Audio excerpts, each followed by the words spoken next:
묵상하는 신약 성경 요한복음 4장 3절에서부터 26절까지 있는 말씀인데요. 3절에서부터 12절까지는 우리가 다 같이 읽고 나머지는 말씀 전하는 중에 말씀을 살펴보도록 하겠습니다. 우리 다 같이 일어나셔서 다 같이 하나님의 말씀 4장 3절에서부터 12절까지 우리가 이 말씀을 교독을 한번 해서 말씀을 읽도록 하겠습니다. 말씀을 읽는 중에 이 말씀을 기록하신 성령님께서 우리들의 마음을 감동해 주셔서 영적인 그런 가르침이 우리의 마음속에 전해질 수 있는 귀한 은혜를 삼으면서 말씀을 읽도록 하겠습니다. 교독하시겠습니다. 유대를 떠나 다시 갈릴리로 떠나가실 때에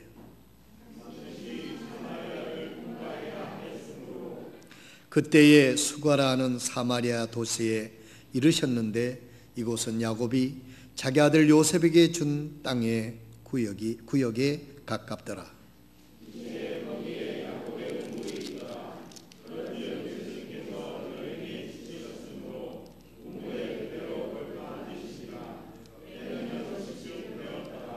한 사마리아 여자가 물 기르러 오매 예수님께서 그녀에게 마실 물을 내게 달라 하시니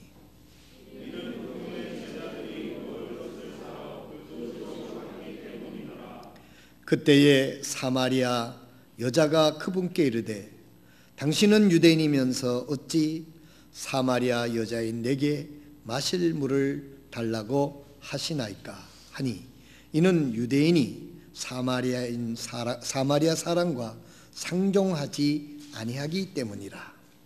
예수님께서 그녀에게 대답하여 이르시되 네가 만일 하나님의 선물을 알고 또 내게 마실 물을 내게 달라 하는가 누구인지 알았다면 그에게 받았을 것이요 그가 내게 생수를 주었으리라 하시니 여자가 그분께 이르되 선생님이여 선생님께는 물기를 그릇도 없고 이 물은 깊은데 선생님은 어디에서 이 생수를 얻겠나이까?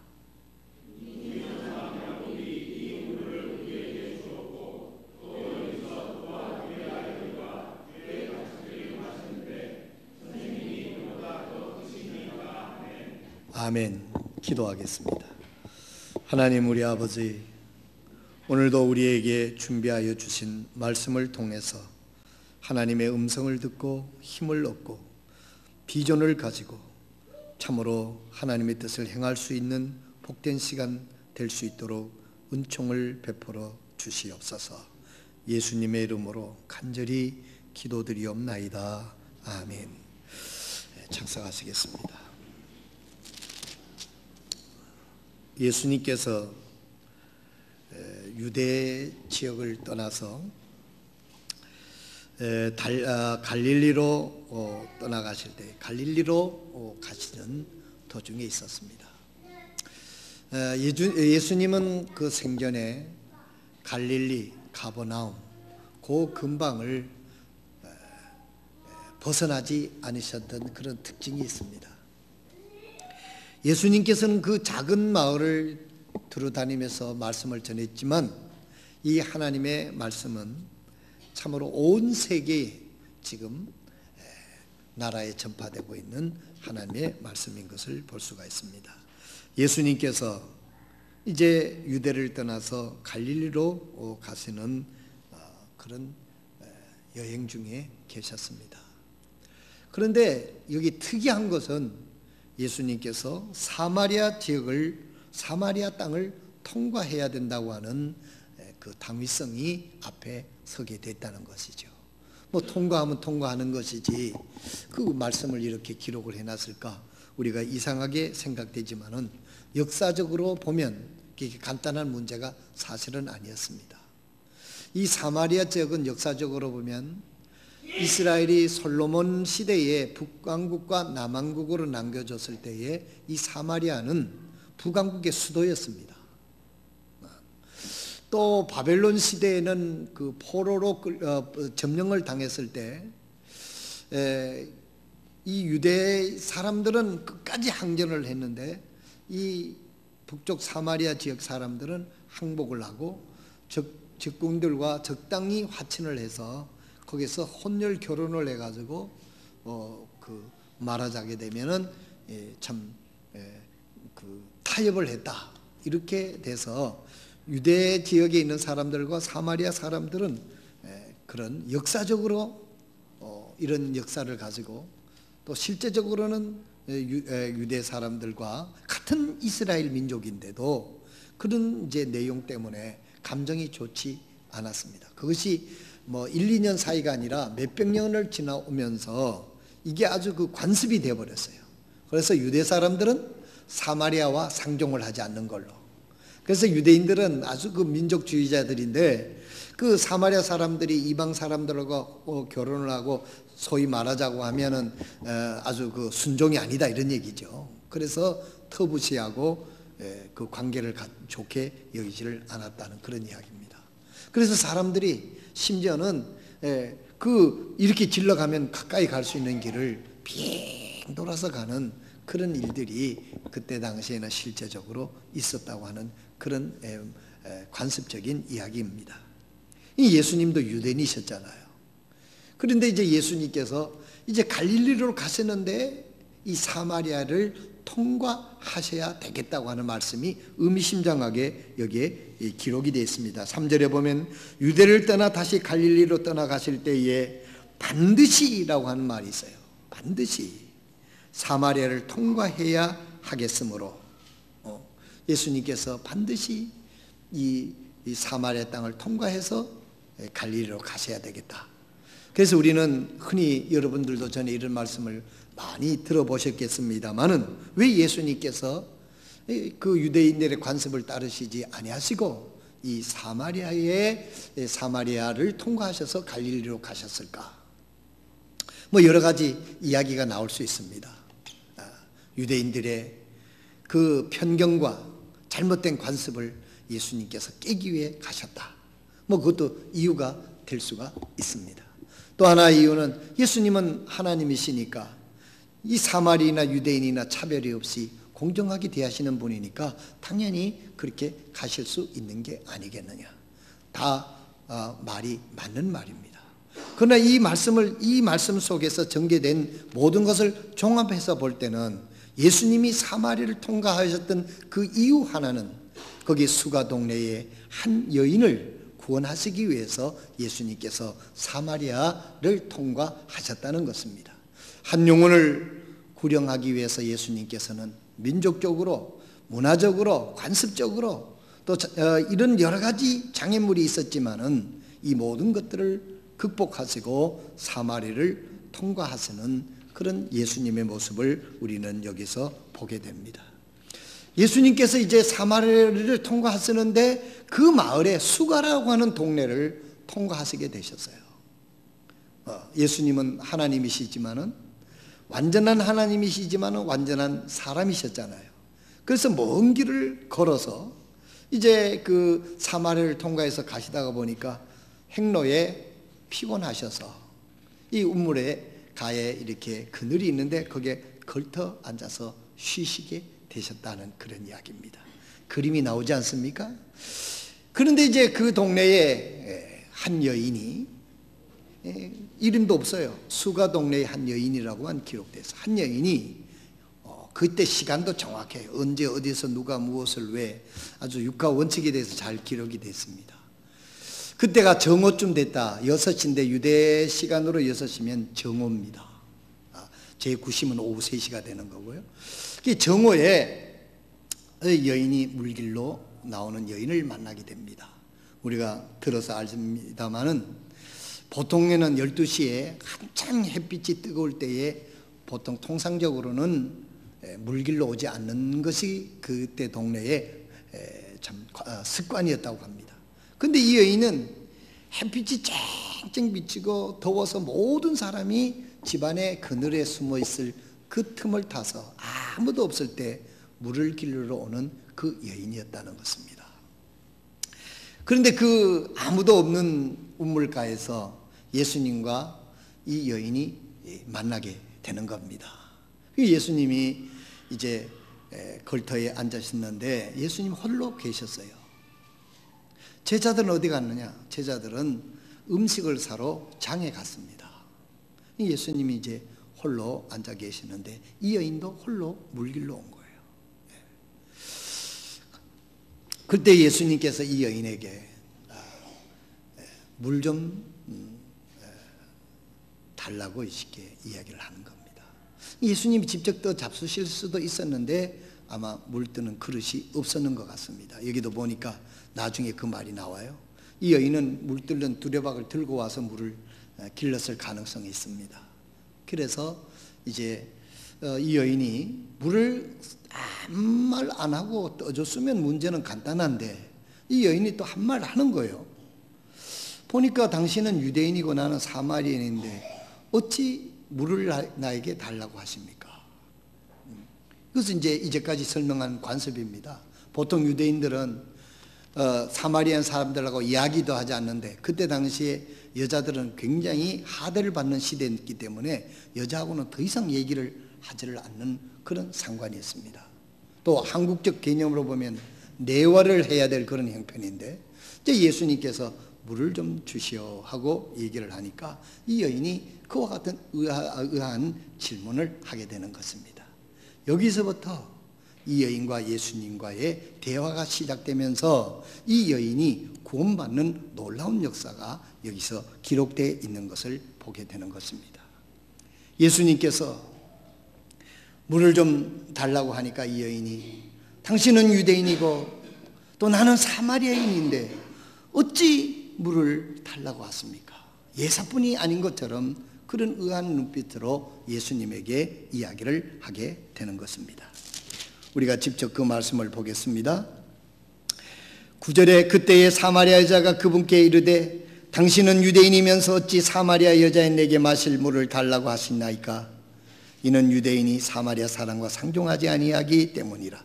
예수님께서 그녀에게 대답하여 이르시되 내가 만일 하나님의 선물을 알고 또 내게 마실 물을 내게 달라는 이가 누구인 줄 알았다면 그에게 구하였을 것이요 그가 내게 생수를 주었으리라 하시니 여자가 그분께 이르되 선생님이요 선생님은 물 길른 그릇도 없고 이 운물은 깊은데 선생님이 어떻게 생수를 얻겠나이까?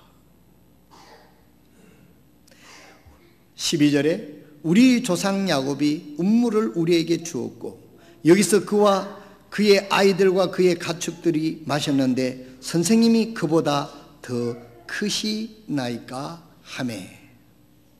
여기서 놀라운 질문이 주어지는 것입니다.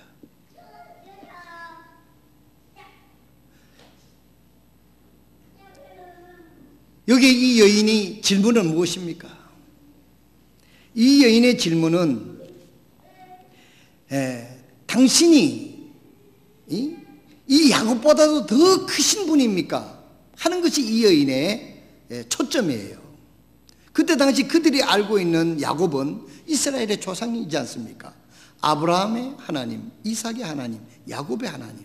그리고 이 우물은 야곱이 우물을 파서 그 후손들에게 주어져서 사마리아 사람들이 굉장히 긍지를 가지고 있고 이 물을 통해서 역사적으로 흘러온 이 물입니다. 이 물을 먹고 사마리아 사람들은 그 동네 사람들은 살았어요.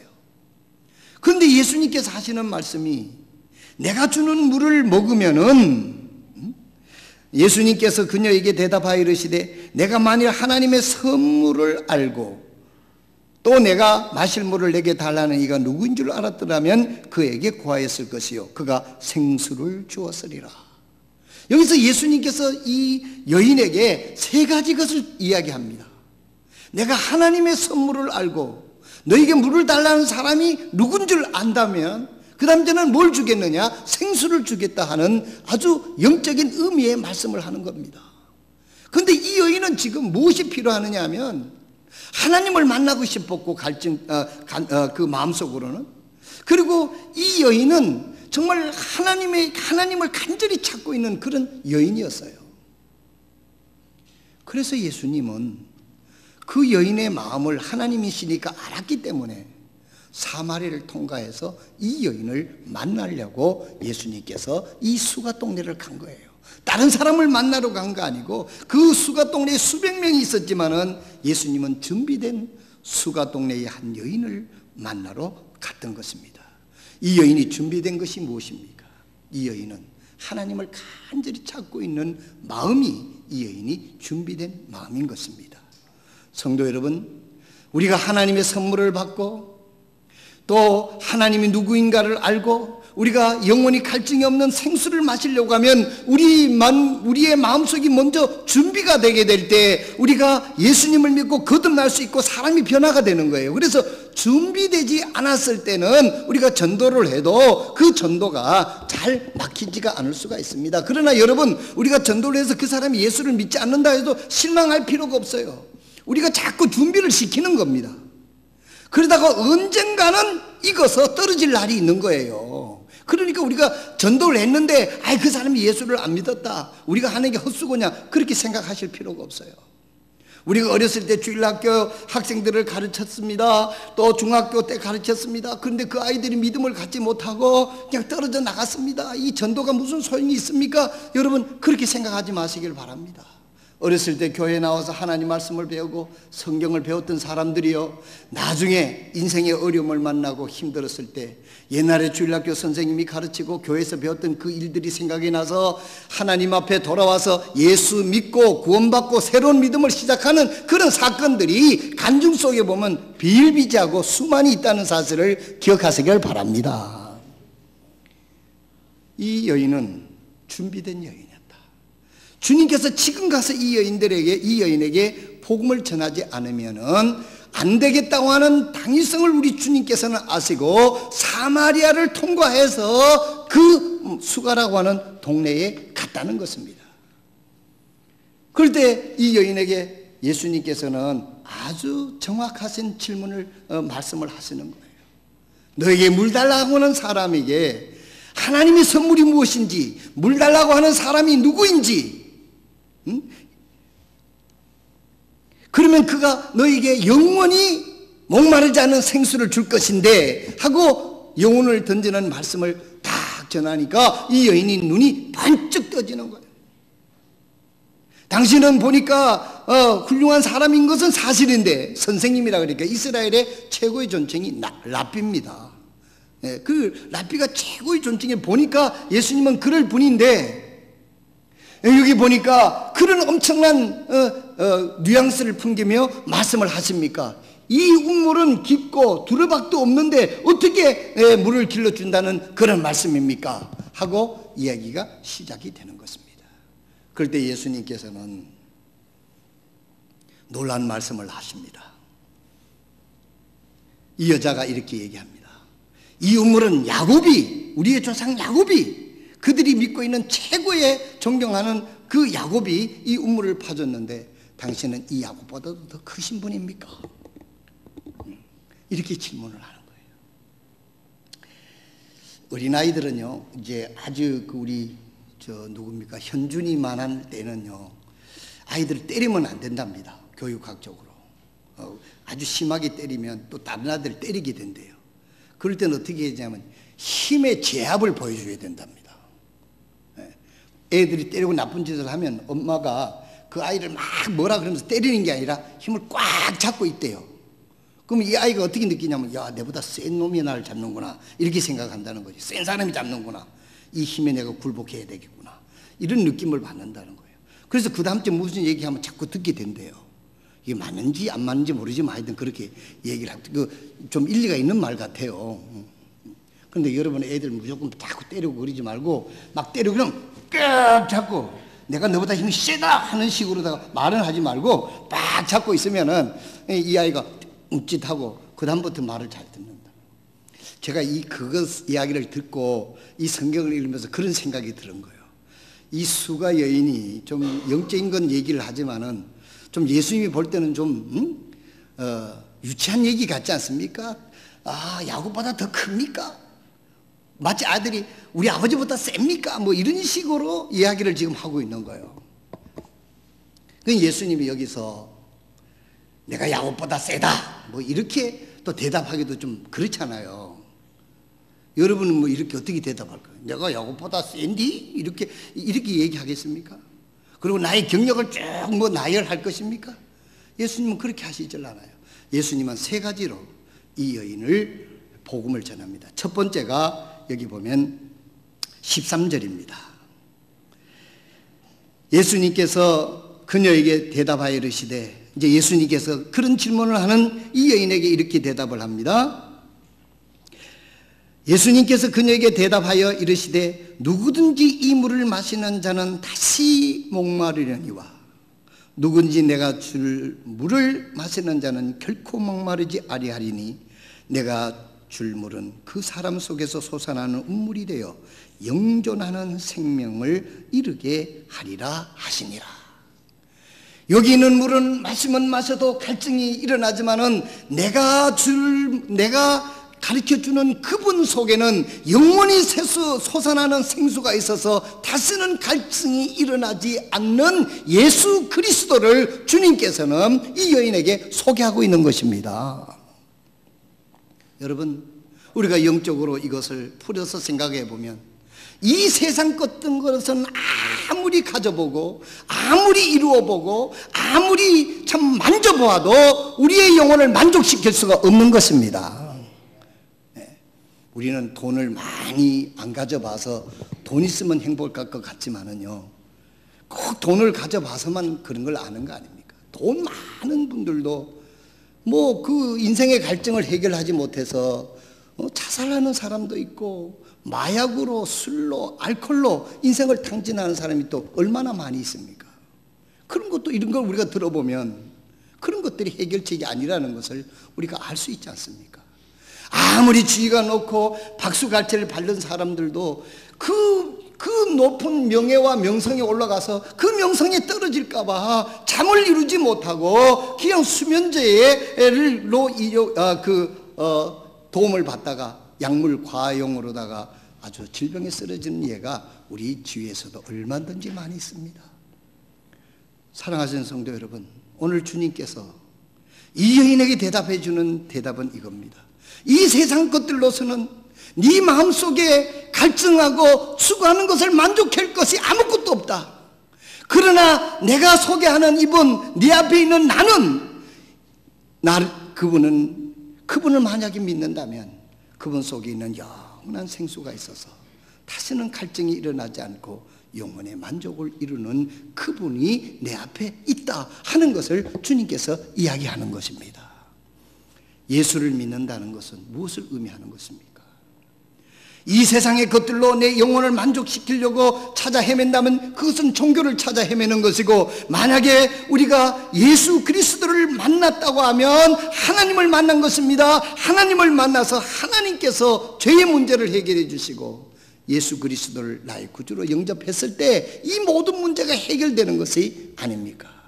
오늘날도 이렇게 예수님을 알지 못하고 이 세상 것들을 찾아 헤매는 많은 사람들이 있습니다. 더 불행한 것은 우리가 예수님을 구주로 영접하고 믿는다고 하는 사람들까지도 주님을 주님답게 바라보지 못하고 이 세상 것들을 추구하는 가운데서 영적인 만족을 누리지 못하고 있는 많은 사람들이 있다고 하는 사실인 것입니다. 오늘 아침 여러분, 우리의 자신의 믿음에서 이렇게 생각해 보십시다. 예수님은 여러분들에게 어떤 분이십니까? 오늘 이 여인이 예수님에게 이렇게 말합니다. 당신은 야곱보다 더 크신 분입니까? 오늘 우리들의 마음속에서도 예수님보다도 더 위대하게 생각하고 더 사모하고 더 의지하는 것이 혹시 여러분 마음속에 있지는 않는가요? 그것을 감추고 있는지 뭐가 있는지 아마 있는지 우리가 그걸 찾아내야 될 겁니다. 찾아내고 그런 것이 아니고 예수님이 내 인생에 나의 영원한 가장 귀중한 분입니다. 예수님이 나의 하나님입니다. 하나님이 최고입니다 하는 그런 고백이 하나님 앞에 들어졌을 때 그 신앙이 바르게 가는 줄로 믿으시기를 바랍니다. 우리는 예수님이 가장 귀한 분이다고, 예수님이 나의 구주다고 이렇게 고백하면서도 예수님보다도 더 귀중한 것이 있고 예수님보다도 더 의지하는 것이 있어요. 그것이 우리가 다른 말로 하면 예수님보다 더 크게 생각하는 거예요. 예수님이 한 번은 마태복음 16장 18절에 제자들을 불러놓고 묻습니다. 일반 믿지 않는 사람들에게 묻는 게 아니에요. 예수님이 이렇게 묻습니다. 사람들이 나를 누구라고 생각하느냐. 거기서 또 베드로가 대답을 합니다. 예수님은 엘리야라고 합니다. 더러는 선지자 중에 한 사람이라고 합니다. 더러는 침례 요한이 살아나왔다고도 합니다. 예수님에 대해서 이런 그릇된 견해가 세상에 떠돌아 다녔다는 거예요. 정확히 몰랐다는 얘기죠. 그런데 예수님이 제자들에게 묻습니다. 너희는 나를 누구라 생각하느냐. 그때 베드로가 올바른 대답을 합니다. 베드로의 생각이 아니라 성령님께서 베드로를 감동해서 올바른 대답을 하게 합니다. 예수님 나중에 말했어요. 바요나 시모나, 내가 대답한 것은 혈육이 아니라 하나님의 성령의 역사에 따른 말씀을 하십니다. 베드로가 어떤 대답을 합니까? 주는 살아계신 하나님이요, 주는 그리스도시요, 살아계신 하나님의 아들이십니다 라고 고백을 합니다. 바른 고백을 하는 거죠. 성도 여러분, 오늘 우리가 이 세상의 여러 가지 유혹 속에 살면서 세상의 눈에 보이는 것들 속에 살면서 때로는 우리가 예수님이 나의 구주인 것을 영접하고 주님이라고 고백하고 살면서도 우리는 이 세상 것들의 현혹에 대해서 예수님보다 더 크신 것이 우리 눈앞에 있어서 예수님에게 순종하는 게 아니고 예수님을 따라가는 것이 아니고 그분의 구주로 믿고 따라가는 것이 아니라 세상 것들을 따라갈 현상이 크다고 하는 사실인 것입니다. 오늘 아침 오늘 성령님께서 각자 우리의 마음속에 예수님은 여러분에게 어떤 존재이십니까? 정말 예수님이 여러분의 구세주고 하나님이고 정말 나를 죄에서 구원하실 그리스도이시고 그분이 하나님 보내주신 구세주이며 그분이 죽음에서 부활하셔서 살아계신 하나님으로서 내가 그 예수님을 영접해서 예수님이 내 마음에 계시고 예수님은 능치 못하심이 없는 하나님이신 것을 내가 믿고 그 주님을 따릅니다. 여러분, 우리는 여러 가지 일들 때문에 이 놀라운 사실을 잊고 살 때가 많습니다. 그래서 하나님 앞에 예배를 드리는 것은 하나님께서 우리를 하여금 너희가 항상 나의 자녀다, 내가 너를 사랑한다, 예수님께서 너를 위하여 십자가에 못 박혀 죽고 살아나는 이 십자가가 눈에 밝게 보이거늘 왜 너희는 헛된 것을 보고 헛된 것을 따라가느냐 하는 것을 일깨워주기 위해서 하나님 앞에 늘 나와서 예배드리기를 원하시는 줄로 믿으시기를 바랍니다. 오늘 아침 여러분 솔직하게 생각해 보세요. 여기 있는 이 여인처럼 야곱이 크게 생각하고 있지는 않습니까? 이 여인은 야곱이 가장 큰 분이라고 생각을 했는데 여러분들도 예수님을 제쳐놓고 다른 것이 예수님 자리를 대신하고 있다고 하면 오늘 우리는 여기서 정말 하나님 앞에 자백하고 회개하고 아닙니다. 주님이 나의 모든 것입니다. 주님이 나의 구주십니다. 주님이 나의 주님입니다. 주님보다 더 귀한 것은 없습니다. 주님, 내 말을 믿어주세요. 우리가 주님 앞에 이런 고백을 하나님께서는 기뻐 받으시는 줄로 믿으시기를 바랍니다. 예수님께서 이 여인에게 세 가지 것으로 예수님이 누구신가를 밝혀주십니다. 예수님께서 자, 내가 주는 물을 마시는 자는 결코 목마르지 아니하리니 내가 줄 물은 그 사람 속에서 솟아나는 운물이 되어 영존하는 생명이 이르게 하리라. 여자가 이제 그분에게 반응합니다. 선생님이여, 이 물을 내게 주사 내가 목마르지 않게 하시고 여기 기르러 오지 않게 하옵소서. 이 여인은요, 예수님을 믿고 싶은데 목적이 좀 달랐어요. 이 물길로 오지 않기 위해서 이 여인에게 있어서 물길로 오는 일이 참 아주 굉장히 거북한 일이었겠죠. 왜냐하면 이 물길로 사람들 가운데 물길로 오는 것이 죽기보다도 싫었을지도 몰라요. 그래서 이거 물길로 안 올 수 있다면 참 좋겠습니다.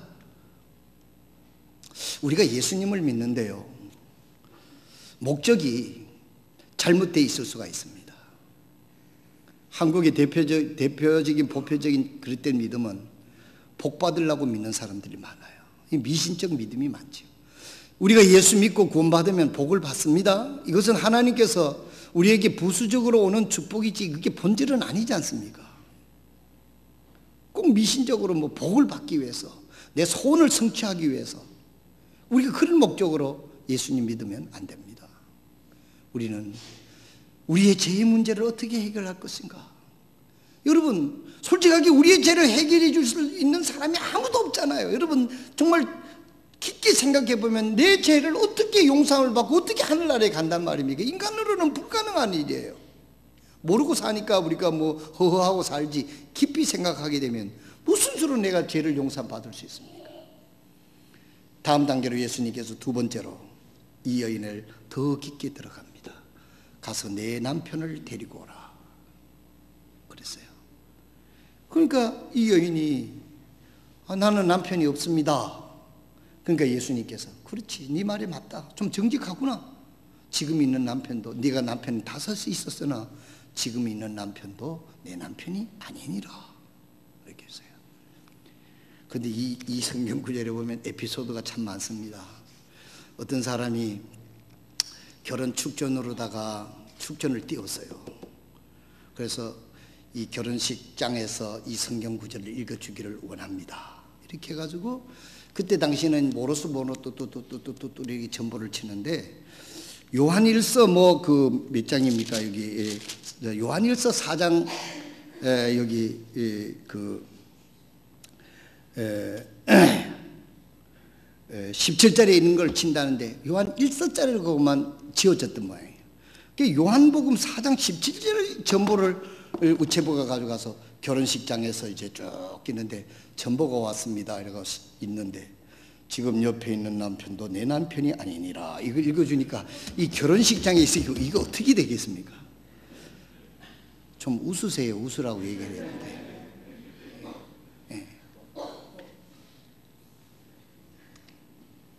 17절에 여자가 응답하여 이르되 나는 남편이 없나이다 하며 예수님께서 그 얘기를 하시되 내가 나는 남편이 없나이다 하고 말하였도다. 18절에 내게 5 남편이 있었고 지금 내게 있는 자도 내 남편이 아니니 그 점에서 내 말이 참되도다 하시니라. 이 18절에 있는 말씀을 전부 우체국에서 적어가지고 결혼식장에다가 읽어줬으니 그 결혼식장이 어떻게 되겠어요? 내게 5 남편이 있었고 지금 내게 있는 자도 내 남편이 아니니라 이렇게 있으면 결혼식장이 어떻게 되겠어요? 그래서 그 요한일서 한자가 틀려서 이렇게 의미가 달라진다 하는 뜻에서 이렇게 말하는 예화책을 제가 읽은 적이 있습니다. 예수님께서 이 여인에게 말한 건 뭡니까? 이 여인의 죄와 그것을 정확하게 지적해 준 거예요. 여러분 우리가 구원받으려고 하면요 적당히 구원받을 수가 없습니다. 적당히 구원받을 수가 없어요. 먹과 같은 그 문제 어떻게 용서받을 수 있습니까?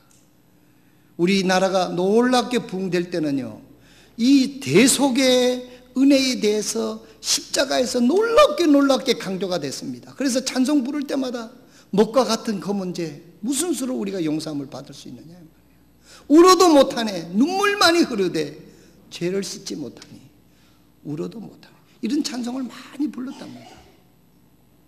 여러분 이 여인에게 있어서 단지 물길로 오는 그것을 해결하기 위해서 생수를 해결해 주는 그런 차원이 아니라 예수님은 내가 얼마나 하나님 앞에 죄인이다 하는 그 사실을 알려주기 위해서 스스로 그 여인이 깨닫도록 예수님께서 너 남편 5이지 아주 나쁜 여자야 이렇게 했었으면 이 여인이 아마 구원받지 못했을지도 모르겠어요.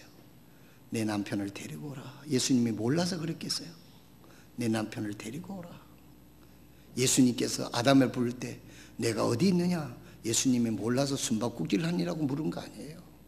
너 스스로 내가 얼마나 죄인인가를 알기 원했던 것입니다. 이 여인은 그 이야기를 듣고 보니까 예수님이 예사뿐이 아니잖아요. 하나님의 아들이시 하나님이시고 이 예수님이 정말 구세주라고 하는 것을 이스라엘 유대 사람들은 메시아라고 하는 이야기를 들어서 알아서 이분이 그 메시아구나 하는 것을 이 여인이 알게 되는 것입니다. 그래서 이 여인이 자기가 죄인인 것을 스스로 그 주님을 통해서 깨닫게 되고, 이제 주님께서 마지막으로 이 여인에게 이렇게 이야기합니다. 이 여인이, 여자가 그분께 이제 세 번째 여자가 세 가지 질문을 예수님에게 하는 거예요. 여자가 그분께 이르되 선생님이여, 내가 보니 선생님은 대언자로소이다. 우리 조상들은 이 산에서 경배하였는데 당신들은 이르기를 사람들이 마땅히 경배할 곳이 예루살렘에 있다 하나이다 하며, 예수님께서 그녀에게 이르시되 여자여, 내 말을 믿으라. 뭐라고 했어요? 내 말을 믿으라. 너희가 이 산에서도 아버지께 경배하지 아니하고 예루살렘에서도 경배하지 아니할 때가 이르느니라. 너희는 너희가 알지 못하는 것에 경배하고 우리는 우리가 경배하는 것을 아노니 이는 구원이 유대인에게서 나기 때문이라. 그러나 참되게 경배하는 자들은 영과 진리로 아버지께 경배할 때가 오나니 곧 지금이라. 이는 아버지께서 자기에게 경배하는 자들을 찾으시기 때문이라. 하나님은 영이시니 그분께 경배하는 자들은 반드시 영과 진리로 그분께 경배할지니라 하시니라. 이 여인은 예수님께서 이 여인의 질문을 세 가지 마지막에 질문을 합니다. 하나님을 참되게 예배하는 방법을 알려주는 거예요. 하나님을 참되게 예배하는 것은 뭐냐면, 너가 거듭난 영을 가지고 하나님의 말씀으로 예배할 때가 오나니, 그때가 언제냐? 이제까지는 형식적인 예배를 드렸고 너가 예수님을 구주로 영접하고 제사함을 받고 영이 소생해서 어디서든지 하나님을 예배할 수 있는 그때가 바로 구원의 날이라고 하는 것을 예수님께서 이야기해 주시는 것입니다. 사랑하시는 성도 여러분, 우리가 구원받는 세 가지는요, 첫째, 우리는 주님을 만나야 됩니다. 두 번째로는 우리의 죄를 회개해야 됩니다. 세 번째로 그분을 나의 구주로 영접해야 됩니다. 성령으로 거듭나야 됩니다. 그래서 이제는 영이 거듭나서 예수님을 통해서 하나님과 교통하고 있을 때 하나님의 말씀으로 하나님께 예배하는 겁니다. 이게 아니면은 일방적인 예배가 되고 마는 거예요. 예수님께서는 여기 이 여인을 구령하는 과정을 여기서 설명해 주시고 있는 것입니다. 오늘 아침 전의 메시지는 이것입니다. 여러분은 예수님을 어떻게 생각하고 있는 것입니다. 이 여인처럼 야곱보다 당신이 더 큽니까? 이렇게 물었을 때 말도 안 되는 소리입니다. 예수님은 나의 구주이십니다. 내 죄를 사해 주신 분입니다. 내 영혼을 구원해 주신 분입니다. 그리고 나는 하나님의 말씀으로 그분을 예배하는 자입니다. 이런 고백이 있을 때 하나님은 우리의 삶을 통해서 예배를 받으시고 우리를 통해서 위대한 역사를 이루어 가시는 줄로 믿으시길 바랍니다. 이것이 하나님의 자녀고, 이것이 하나님의 백성이고, 이것이 하나님께서 그 백성들 가운데 일하시는 하나님의 진리요 메시지인 것을 믿으시길 바랍니다. 오늘 아침 여러분은 어떻습니까? 하나님을 우리가 믿는다고 하지만은 하나님보다 더 귀중한 분이 여러분에게 있지는 않습니까? 하나님보다 더 크게 중요하다고 생각하는 부분이 있다고 하면 오늘은 우리 하나님 앞에 다시 한번 우리의 믿음을 새롭게 정립해야 되는 그런 시간이라고 생각합니다. 이 시간 조용히 머리를 숙이고 조용히 일어나셔서 하나님 앞에 기도하는 시간을 갖도록 하겠습니다. 이 시간 모든 분들이 조용히 머리를 숙이고, 오늘 이 여인은 선생님은 야곱보다 더 크십니까? 어떻게 보면 어리석인 질문처럼 들릴지 모릅니다만은 우리가 하나님 앞에 정직하게 주여 주여 하면서도 주님보다도 더 믿고 주님보다도 더 의뢰하고 주님보다도 신뢰한 것이 있다고 하면 오늘 우리는 회개해야 합니다. 주님이 가장 귀한 분입니다. 주님이 내 죄를 용서해 주신 분입니다. 주님이 나의 구원자이십니다. 주님이 나의 하나님입니다. 이 믿음 가지고 살 때 우리는 하나님 앞에 산 제사의 삶을 예배의 삶을 살고 있습니다. 오늘 아침 모든 분들이 조용히 머리를 숙이고 있는 동안 나도 모르는 사이에 하나님께서